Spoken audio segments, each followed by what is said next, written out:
تلنگانہ کے وزیر اعلیٰ کے چندرشیکھر راؤ نے عالمی یوم آب کے موقع پر ریاست کے عوام کو مبارکباد پیش کی ہے۔ انہوں نے کہا کہ قدرتی وسائل کے تحفظ سے نہ صرف فطرت میں توازن برقرار رہتا ہے بلکہ اس سے ایسی قابل قدر دولت جمع ہوتی ہے جسے اگلی نسلوں کو منتقل کیا جا سکتا ہے۔ اپنے بیان میں انہوں نے کہا کہ تلنگانہ میں ریاستی حکومت بیشتر اسکیمات اور پروجیکٹس پر عمل آوری کر رہی ہے تاکہ آبپاشی اور پینے کے مقاصد کے لیے پانی کی سپلائی کرنے کے ساتھ ساتھ زیر زمین پانی کی سطح کا احیاء کیا جا سکے۔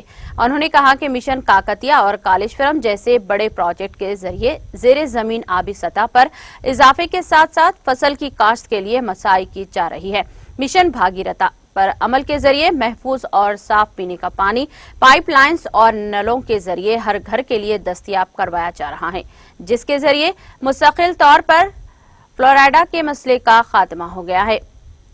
KCR نے کہا کہ ریاستی حکومت گزشتہ 6.5 سال سے بیشتر اقدامات کر رہی ہے جس کے ذریعے واٹر ریسورس مینجمنٹ میں معیاری تبدیلی لائی جا سکی ہے۔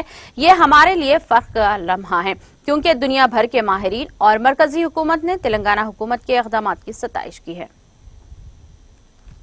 TTV نیوز یوٹیوب چینل کو سبسکرائب کریے، لائک کریے اور کمنٹ کریے اور ہاں پریس دا بیل آئیکن تو ایوری اپڈیٹ کے لیے۔ Thank you so much.